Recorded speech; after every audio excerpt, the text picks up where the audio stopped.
Un saludo cordial para cada uno de ustedes. En esta ocasión, el tema de estudio está dedicado a una enseñanza falsa, a una enseñanza de papel que es muy famosa. El tema en esta ocasión es la falsa enseñanza del diezmo monetario. La versión que voy a estar utilizando es la Reina Valera restaurada. Bien, en este estudio voy a hablar sobre los dos casos de diezmo premosaico y voy a demostrar que ninguno de los casos se puede utilizar para favorecer la práctica de diezmar dinero. Luego voy a tocar el asunto de los diezmos de la ley mosaica y voy a demostrar que el diezmo de dinero no se encuentra entre esos diezmos.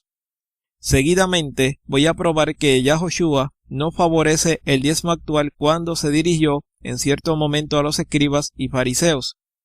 El asunto es que había sido profetizado que vendrían falsos maestros llenos de avaricia que harían mercadería con palabras fingidas. Esto lo vamos a ver en el estudio. Por último, vamos a ver que en la asamblea primitiva no se daban diezmos, sino ofrendas voluntarias para ayudar a los hermanos que lo necesitaban. Sin más preámbulos, comencemos con el primer caso de diezmo premosaico. La cita es Génesis o Bereshit 14 del verso 17 al 20. Y salió el rey de Sodoma a recibirlo, cuando volvía de la derrota de Kedorlaomer y de los reyes que con él estaban al valle de Sabe, que es el valle del rey. Entonces Melquisedec, rey de Salem, sacó pan y vino, el cual era sacerdote del Poderoso Alto, y lo bendijo, y dijo: Bendito sea Abraham del Poderoso Alto, creador de los cielos y de la tierra, y bendito sea el Poderoso Alto, que entregó tus enemigos en tu mano, y le dio a Abraham los diezmos de todo. Vemos que al regresar Abraham de la guerra, el rey de Sodoma salió a recibirlo al valle de Sabe. En ese preciso momento entra en escena el sacerdote Melquisedec y saca pan y vino y bendice a Abraham. Posteriormente, Melquisedec bendice a Yahweh, que había entregado a Abraham los enemigos en su mano, y Abraham le dio a Melquisedec los diezmos de todo el botín de guerra. Este asunto implica otras cosas que encontramos en Hebreos 7 del verso 7 al 10. Lo que quiero destacar es que Abraham le dio voluntariamente los diezmos a Melquisedec. Esto es un problema para los que quieren imponer la práctica de diezmar utilizando como parte de sus ejemplos el caso de Abraham. Lo más increíble de esos personajes es que dicen que tienes que diezmar de lo que es tuyo, cuando Abraham jamás diezmó de lo que era de él. Pero eso no es todo. Tal vez te hayan dicho que Abraham es el ejemplo a seguir porque él dio diezmos antes de la ley mosaica. Pero eso no tiene sentido, pues antes de la ley mosaica no tan solo dio diezmos. La pregunta es, ¿por qué los personajes que piden el diezmo son tan selectivos en sus argumentos? Pues seguir el ejemplo de Abraham es hacer todo lo que él hizo antes de la ley mosaica. Así que parte de lo que habría que hacer es ir a una guerra, tomar un botín y darle los diezmos a Melquisedec. El problema es que Melquisedec está muerto. Sin embargo, habrán personas que dirán: está equivocado, Melquisedec está vivo. Vamos a ver la cita en la que se basan. Hebreos 7 verso 3. Sin registro de padre, ni madre, ni linaje, que ni tiene principio de días ni fin de vida, mas hecho semejante al Hijo del Poderoso, permanece sacerdote para siempre. Esta cita contiene una añadidura, y es la parte que dice registro de. Por tanto, debería empezar así: sin padre ni madre. Esto quiere decir que no se sabía nada del padre y de la madre de Melquisedec. Además, el linaje de Melquisedec era completamente desconocido, y se dice que no tiene principio de días ni fin de vida. Esto significa que no se sabía cuándo empezó la vida de Melquisedec ni cuándo terminó. De lo que podemos estar seguros es que Melquisedec nació y murió como es normal. Ahora bien, este extraño personaje prefigura el sacerdocio eterno de Yahoshua. Por tanto, Melquisedec no era Yahoshua en su preexistencia. Esto lo tengo que dejar claro, ya que una persona quería hacerme ver que Melquisedec era Yahoshua. Habiendo hecho la aclaración, regreso al punto que estaba tocando, y es el siguiente. Si nosotros fuéramos a seguir el ejemplo de Abraham, tendríamos que darle los diezmos a Melquisedec. El problema es que Melquisedec murió y no podemos entregarle los diezmos del botín. Por si fuera poco, tendríamos que diezmar una sola vez en la vida como lo hizo Abraham. Y por último tendríamos que entregarle al rey de Sodoma la parte restante del botín, sacando solamente la parte que coman los jóvenes y la porción de los varones que fueron. Bereshit 14 del verso 3 al 24. El asunto es que Abraham le dio la parte restante al rey de Sodoma, y dicho rey está muerto. Por lo tanto, es imposible cumplir al pie de la letra lo que hizo Abraham.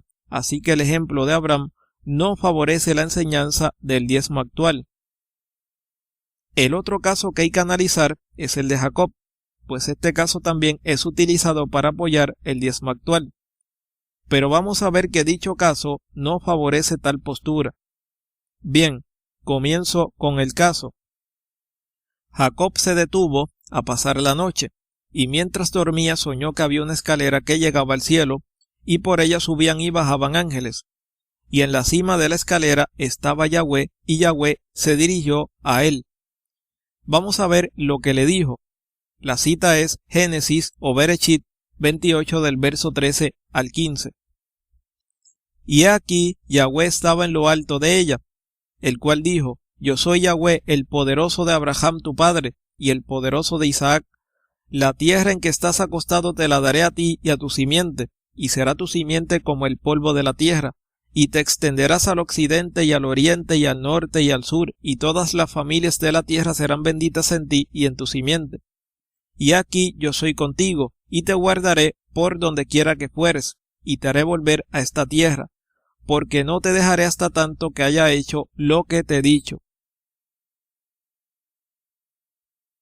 Vemos que Yahweh cumpliría lo que le había prometido a Abraham por medio de la descendencia de Jacob. En respuesta al sueño, Jacob hizo un voto condicional que implicaba varias cosas. Vamos a ver los versos del 16 al 22. Y despertó Jacob de su sueño, dijo: Ciertamente Yahweh está en este lugar, y yo no lo sabía. Y tuvo miedo y dijo: Cuán terrible es este lugar. No es otra cosa que casa del poderoso y puerta del cielo. Y se levantó Jacob de mañana y tomó la piedra que había puesto de cabecera y la alzó por memorial, y derramó aceite encima de ella, y llamó el nombre de aquel lugar Betel, aunque Luz era el nombre de la ciudad primero. E hizo Jacob voto, diciendo: Si fuera el poderoso conmigo, y me guardara en este viaje que voy, y me diere pan para comer y vestido para vestir, y si tornara en paz a casa de mi padre, Yahweh será mi poderoso, y esta piedra que he puesto por memorial será casa del poderoso, y de todo lo que me dieres, el diezmo lo he de apartar para ti. Como pueden ver, Yahweh no le pidió diezmos a Jacob. Sin embargo, Jacob hizo un voto condicional después del sueño. Él dice que si el poderoso iba con él, y le daba protección en su viaje, y le daba pan y vestido, y tornaba en paz a la casa de su padre, Yahweh iba a ser su poderoso, y la piedra que puso por memorial sería casa de Yahweh, y le daría a Yahweh la 10ª parte de todo lo que le diera. El asunto es que no dice de qué manera Jacob le daría los diezmos a Yahweh.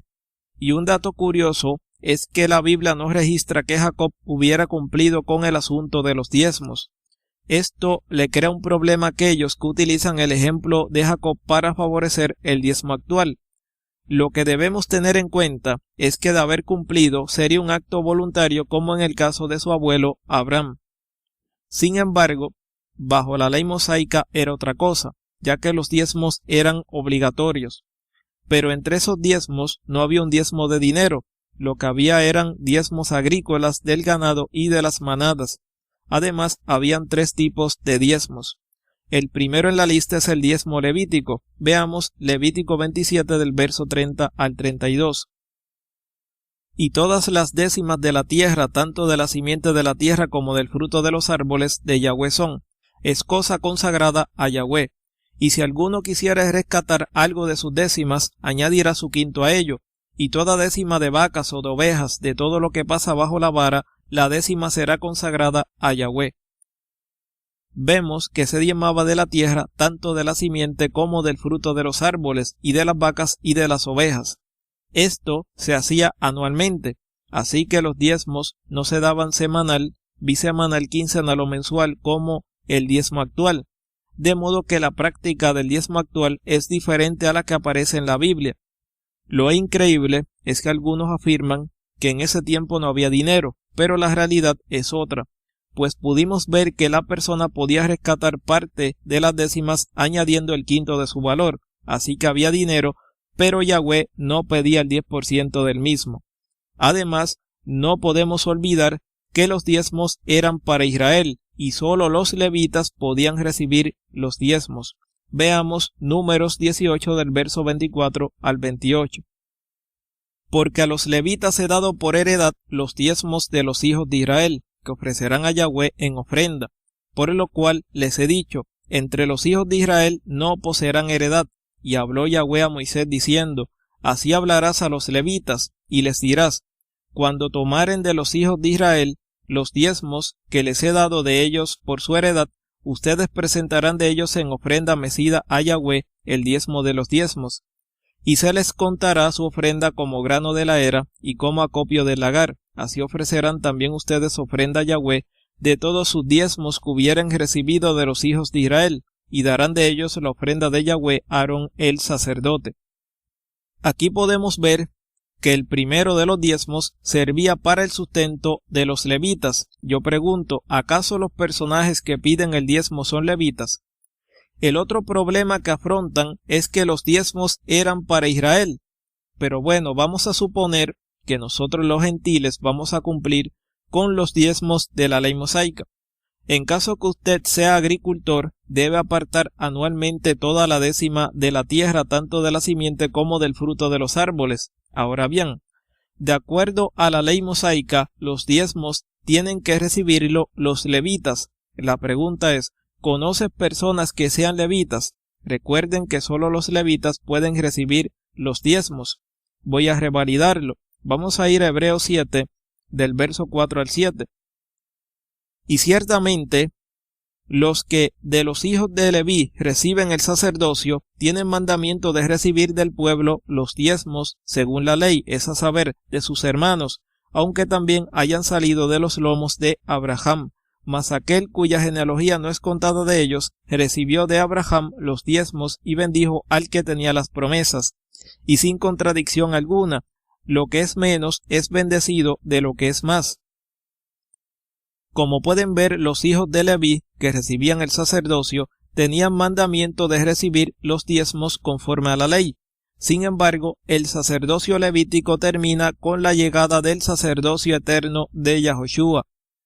Lo que sucede es que hay personas que malinterpretan los versos 8 y 9 del mismo capítulo. Veamos lo que dicen. Y aquí ciertamente los hombres mortales reciben los diezmos, mas allí aquel del cual está dado testimonio que vive. Y por decirlo así, en Abraham fue diezmado también Leví, que recibe los diezmos. Noten que la cita dice, y aquí ciertamente los hombres mortales reciben los diezmos. Hay personas que malinterpretan esto y dicen que el escritor de Hebreos está hablando de que en el tiempo de la gracia se reciben diezmos. Pero cuando el escritor escribe y aquí hace referencia al sistema levítico, incluso el texto dice diezmos. Por si fuera poco, la Biblia no dice por ninguna parte que le den diezmo de dinero a los pastores evangélicos. El que tenga oídos para oír, oiga. Pasemos ahora al segundo diezmo, que es llamado el diezmo festivo. Veamos Deuteronomio 14 del verso 22 al 27. Y dispensablemente diezmarás todo el producto de tu simiente, que rindiere el campo cada año, y comerás delante de Yahweh tu poderoso en el lugar que él escogiere para hacer habitar allí su nombre, el diezmo de tu grano, de tu vino y de tu aceite, y los primerizos de tus manadas y de tus ganados, para que aprendas a temer a Yahweh tu poderoso todos los días, y si el camino fuera tan largo que tú no puedas llevarlo por él, por estar lejos de ti el lugar que Yahweh tu poderoso hubiera escogido para poner en él su nombre, cuando Yahweh tu poderoso te bendijere, entonces lo venderás, y atarás el dinero en tu mano, y vendrás al lugar que Yahweh tu poderoso escogiere, y darás el dinero por todo lo que deseare tu alma, por vacas o por ovejas o por vino o por sidra o por cualquier cosa que tu alma te pidiere. Y comerás allí delante de Yahweh tu poderoso, y te alegrarás tú y tu familia, y no desampararás al levita que habitar en tus poblaciones, porque no tiene parte ni hereda contigo. Como pueden ver, cada año los israelitas sacaban el diezmo del grano, vino y aceite, y de los primeros de sus manadas y de sus ganados. Estos diezmos debían ser consumidos delante de Yahweh en el lugar que él había escogido para que habitara su nombre. Pero si el israelita vivía lejos del lugar que Yahweh escogió, podía venderlos, y tenía que atar el dinero en su mano. Aquí no dice que le dieran el dinero a los levitas. Tampoco dice que en el futuro se le daría un diezmo de dinero a los pastores. Ahí dice que tenían que atar el dinero en su mano y llegar al lugar que Yahweh escogió. Entonces daría el dinero por las cosas que su alma deseara, por vacas o por ovejas, o por vino o por sidra, y luego debía consumir los diezmos con su familia. Lo sorprendente es que hay pastores que dicen que la persona que se coma el diezmo le está robando a Dios, y añaden que no pueden esperar que Dios los bendiga porque al robarle acarrea maldición. Ahí está la hipocresía de estos personajes. Ellos acomodan la Biblia a su conveniencia, pues la Biblia enseña que el diezmo festivo era consumido delante de Yahweh. Por lo tanto, cuando alguien te diga que no te comas el diezmo porque le estás robando a Dios, háblale del diezmo festivo a ver qué te va a decir. Pasemos ahora al tercer diezmo, que era el de los pobres. Este se apartaba cada 3 años, como veremos a continuación en Deuteronomio 14, del verso 28 al 29. Al cabo de cada 3 años, sacarás todo el diezmo de tus productos de aquel año y lo guardarás en tus ciudades. Y vendrá el levita que no tiene parte ni heredad contigo, y el extranjero y el huérfano y la viuda que hubiera en tus poblaciones, y comerán y serán saciados, para que Yahweh tu poderoso te bendiga en toda obra de tus manos que hicieres. Como pueden ver, cada 3 años se apartaba en las ciudades un diezmo benevolente. Este diezmo es conocido como el tercer diezmo o el diezmo para los pobres. Sin embargo, los comentaristas de la Biblia están divididos en opiniones. Algunos plantean que el diezmo para los pobres es solo el segundo diezmo, pero con otro propósito. Lo importante aquí es que se apartaba un diezmo para los extranjeros, los huérfanos y las viudas. Este diezmo servía para que ellos se saciaran. En otras palabras, ellos comían los diezmos. Ahora pregunto, ¿acaso en tu iglesia o asamblea cumplen con esto? No, ¿verdad? Pero aún hay más. Los diezmos agrícolas cumplían con un ciclo sabático, de modo que el 7º año la tierra guardaba reposo. Por consiguiente, ellos consumían lo que la tierra diera por sí misma. Vean Levítico 25 del verso 1 al 7. Yo pregunto, ¿cumple el diezmo de dinero con el ciclo sabático? No, ¿verdad? Así que el diezmo de dinero es una enseñanza acomodada. Pero bueno, hay personas que no lo ven así y dicen que hay que diezmar de los ingresos. El argumento que he escuchado es que aquel que no diezma le está robando a Dios y acarrea maldición. Pero resulta que los pasajes en que se basan no tienen nada que ver con los mesiánicos del pacto renovado. Veamos los pasajes. Malaquías 3 del verso 8 al 11.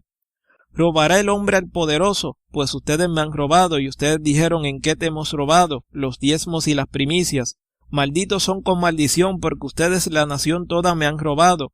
Traigan todos los diezmos al almacén, y haya alimento en mi casa. Y pruébenme ahora en esto, dice Yahweh de los ejércitos, si no les abriré las ventanas de los cielos y vaciaré sobre ustedes bendición hasta que sobreabunde. Increparé también por ustedes al devorador, y no les corromperá el fruto de la tierra, ni su vida en el campo abortará, dice Yahweh de los ejércitos. Estos pasajes son utilizados para decir que aquellos que no traigan los diezmos y primicias a la iglesia o asamblea son unos malditos ladrones. Sin embargo, lo que escribió Malaquías no es para la iglesia o asamblea, sino para la nación de Israel.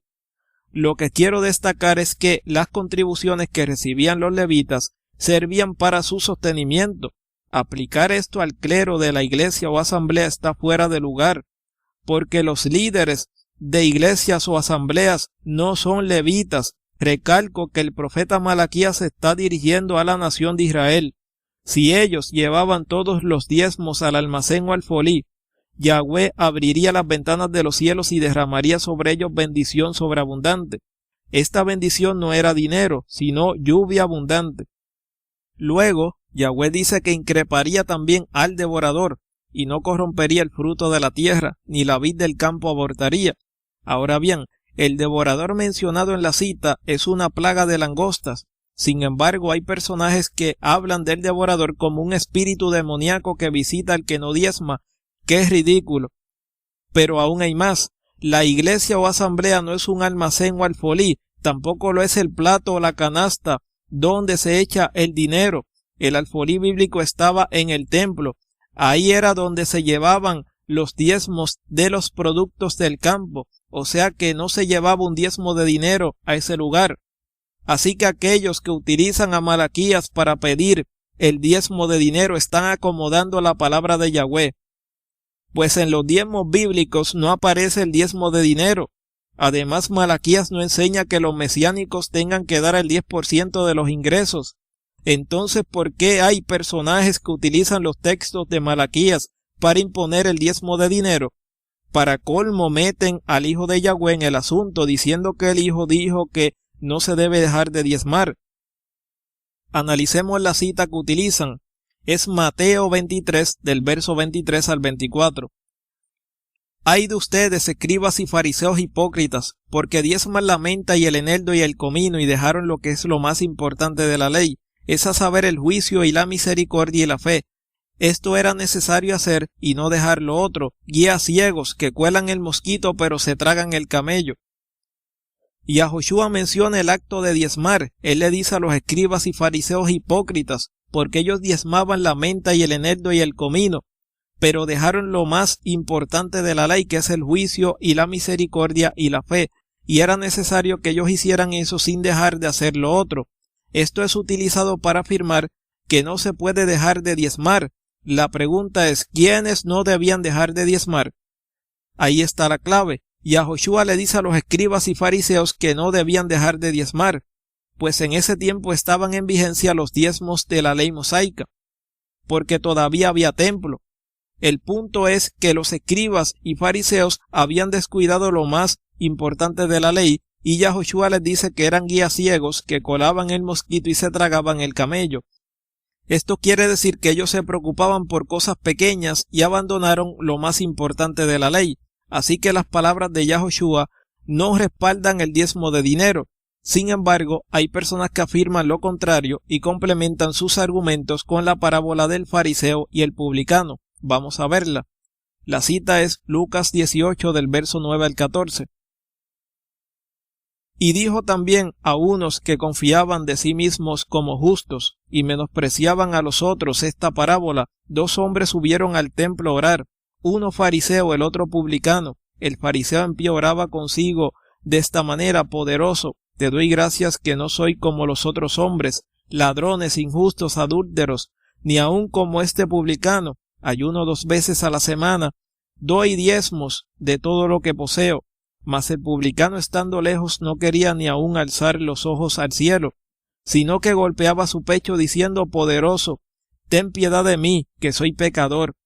Les digo que éste descendió a su casa justificado antes que el otro, porque cualquiera que se ensalza será humillado, y el que se humilla será ensalzado. En esta parábola encontramos un fariseo orando de pie y consigo de esta manera: te doy gracias que no soy como los otros hombres, ladrones, injustos, adúlteros, ni aun como este publicano. Ayuno 2 veces a la semana, doy diezmos de todo lo que poseo. El punto aquí es que los fariseos nunca diezmaron dinero, pues Yahweh nunca lo exigió. Es más, Yahoshua, que fue el que dijo la parábola, nunca pidió diezmos, porque él no era levita, sino de la tribu de Judá. Además, la práctica de diezmar no es para los creyentes del pacto renovado, Sin embargo, había sido profetizado que se levantarían falsos maestros que llenos de avaricia harían mercadería con palabras fingidas. Veamos 2 de Pedro 2, del verso 1 al 3.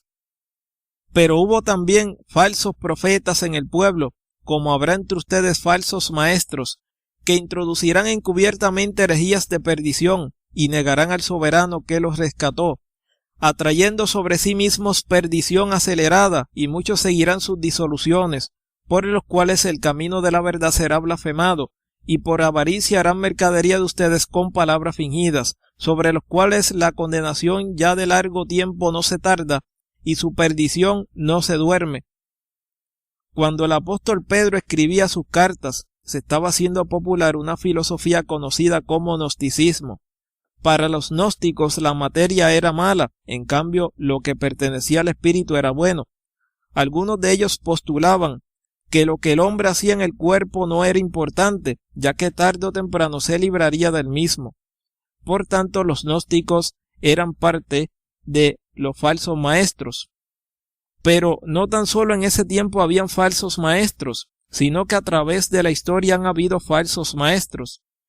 Y un dato curioso es que se habla de falsos maestros que estarán motivados por el deseo de la avaricia. Esto cuadra perfectamente con lo que hacen algunos de los falsos maestros de la actualidad. Por eso debemos tener en cuenta la advertencia que hizo Shaul en 1 de Timoteo 6 del verso 3 al 5.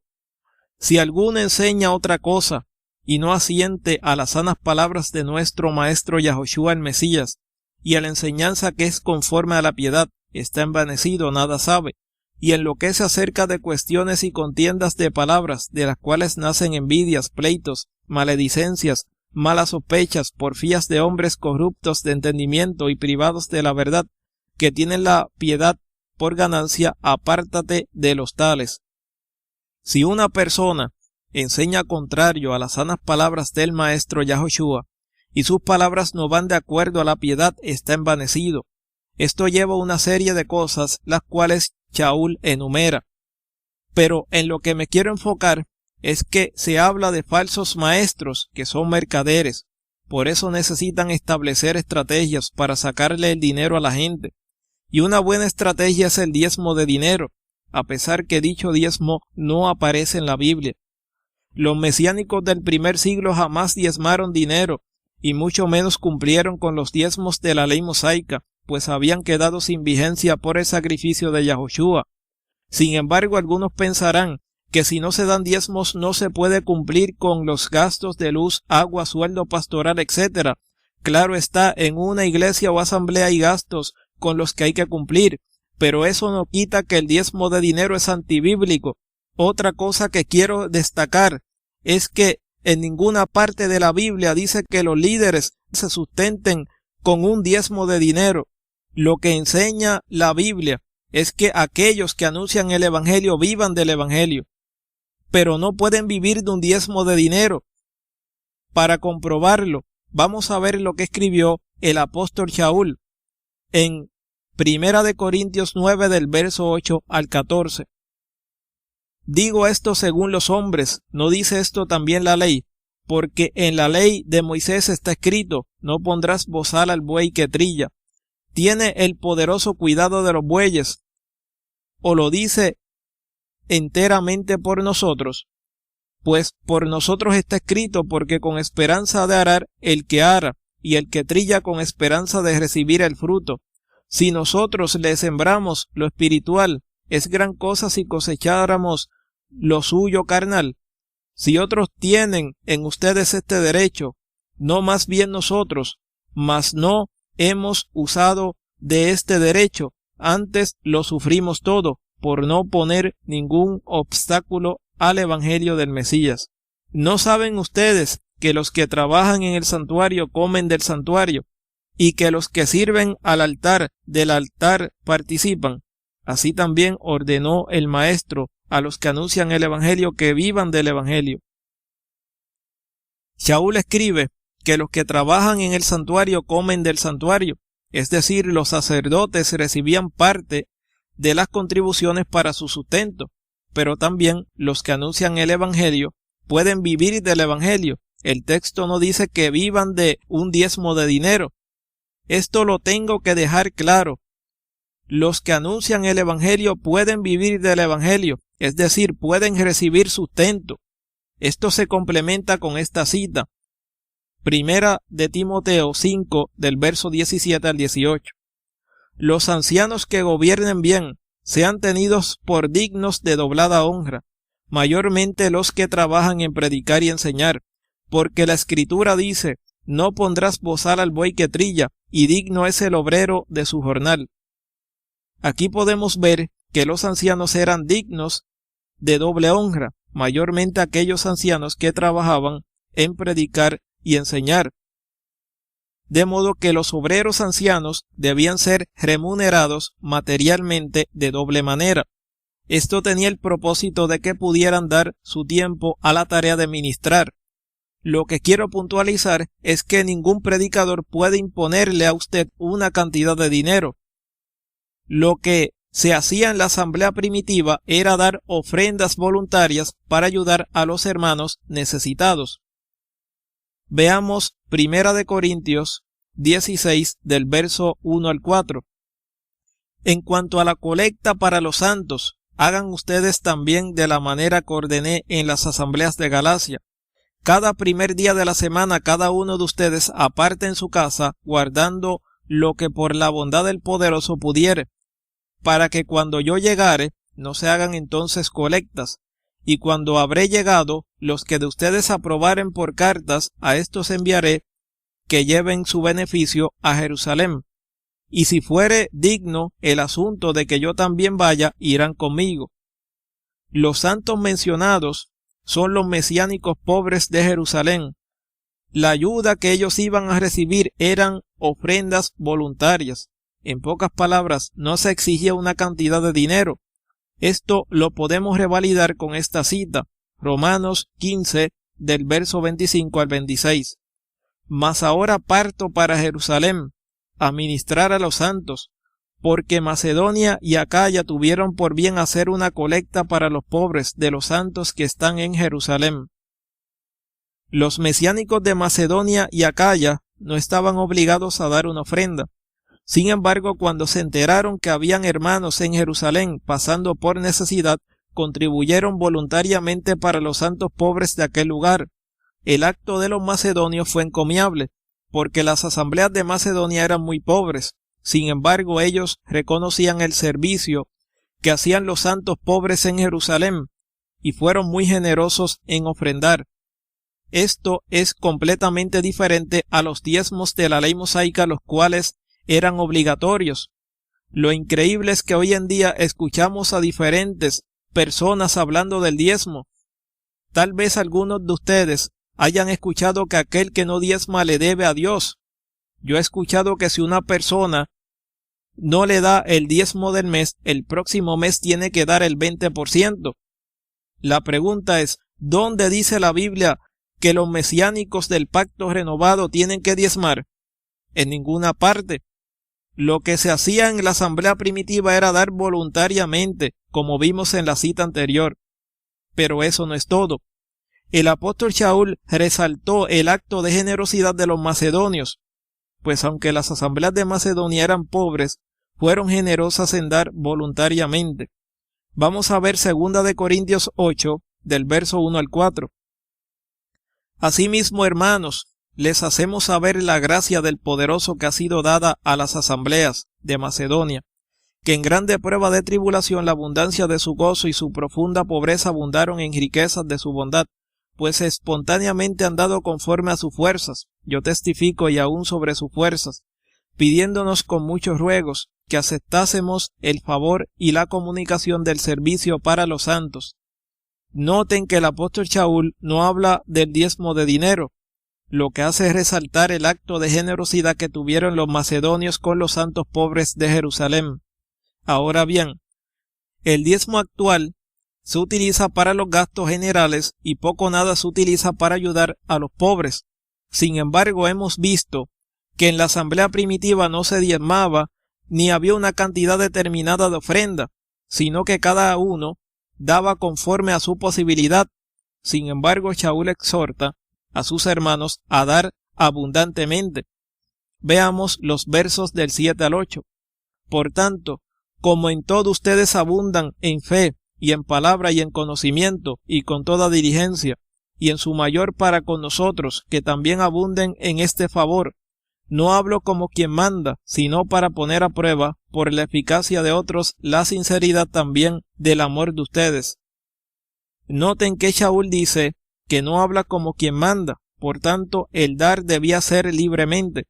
De modo que Shaul estaba exhortando a los de Corinto, no los estaba presionando para que ofrendaran. Ellos eran libres de dar conforme a lo que podían. Vamos a ver los versos del 10 al 15. Y en esto doy mi consejo, porque esto les conviene a ustedes que comenzaron antes, no solo a hacerlo, sino aún a quererlo desde el año pasado. Ahora pues, lleven también a cabo el hecho, para que como estuvieron prontos a querer, así también lo estén en cumplir conforme a lo que tienen, porque si primero hay la voluntad pronta, será aceptable por lo que tiene, no por lo que no tiene. Porque no digo esto para que haya para otros desahogo y para ustedes apretura, sino para que en este tiempo con igualdad la abundancia de ustedes supla la falta de ellos, para que también la abundancia de ellos supla la falta de ustedes, para que haya igualdad, como está escrito, el que recogió mucho no tuvo más, y el que poco no tuvo menos. El apóstol Shaul estaba aconsejando a los de Corinto, y le da importancia al hecho de dar voluntariamente para ayudar a los hermanos pobres, pues Shaul escribió, con igualdad la abundancia de ustedes supla la falta de ellos, o sea que de acuerdo a su abundancia debían dar para ayudar a los santos pobres, por tanto debían dar de acuerdo a la posibilidad de cada uno. Además, Shaul hace referencia a un hecho histórico muy conocido, y dice, el que recogió mucho no tuvo más, y el que poco no tuvo menos. Ahora bien, ¿a qué suceso Shaul hace referencia? A Éxodo 16:18. Así que Shaul está hablando de dar de acuerdo a lo que tenían. Ahora, si el diezmo de dinero fuera válido, Shaul hubiera escrito acerca de eso. Es más, hubiera citado Malaquías 3 y les hubiera dicho que aquellos que no diezmaban le estaban robando a Yahweh y estaban en maldición, y habría añadido que el demonio llamado devorador acabaría con todos aquellos que no diezmaran de sus ingresos. Por lo tanto, aquellos que utilizan a Malaquías para asustar a las personas deben recapacitar, pues en la asamblea primitiva solo se daban ofrendas voluntarias conforme a la posibilidad de cada uno. Ahora bien, antes de ayudar a otros, tenían que proveer para los suyos. Veamos 1 Timoteo 5, verso 8. Y si alguno no tiene cuidado de los suyos, y mayormente de los de su casa, la fe negó, y es peor que un incrédulo. Como pueden ver, las necesidades de la familia debían ser cubiertas antes de pensar en las necesidades de los demás. Así que se daba a los hermanos necesitados después que las necesidades de la familia fueran cubiertas. El punto es que se ayudaba a los hermanos que lo necesitaban. Por eso el apóstol Shaul dio instrucciones de que la asamblea mesiánica cuidara de las viudas desfavorecidas. 1 Timoteo 5 del verso 3 al 16. Por lo tanto, la asamblea primitiva tenía la responsabilidad de sustentar materialmente a las viudas. Pero había unos requisitos que encontramos en la cita que mencioné anteriormente. Para que la viuda recibiera ayuda material, debía haber cumplido no menos de 60 años, y tenía que haber sido esposa de un solo marido. También debía haber demostrado buena moralidad y devoción fiel a Yahweh. Si una viuda tenía hijos o nietos, tenían que ser ellos los responsables de cubrir sus necesidades. Además, el apóstol Shaul recomienda que las viudas jóvenes se vuelvan a casar, tengan hijos y gobiernen la casa, y añade que no le den al adversario ocasión para maldecir. También escribe que algunas de las viudas se habían vuelto en pos del Satán, y mandó que si algún creyente o alguna creyente tenía viudas, debía mantenerlas para que la asamblea no estuviera bajo la carga, de modo que el creyente o la creyente que tenía viudas en su familia tenía que socorrerlas. Esto tenía el objetivo de que hubiera suficiente para las viudas que estaban desfavorecidas. Ahora voy a concluir con lo siguiente. El análisis de los casos de Abraham y de Jacob comprobó que no hay base para imponer la práctica de diezmar con dichos casos. Y mucho menos se puede imponer los diezmos de la ley mosaica, ya que quedaron abolidos por el sacrificio de Yahoshua. Además, Yahoshua no mencionó que había que dar un diezmo de dinero, pero había sido profetizado que vendrían falsos maestros llenos de avaricia, los cuales harían mercadería con palabras fingidas, por lo cual hay que estar bien instruidos para poder reconocer a estos farsantes a los cuales les encanta pedir el diezmo de dinero, cuando ese tipo de diezmo es antibíblico. Lo que se hacía en la asamblea primitiva era dar ofrendas para ayudar a los hermanos que lo necesitaban. Con esto finalizo. Muchas gracias por sus atenciones y será hasta la próxima.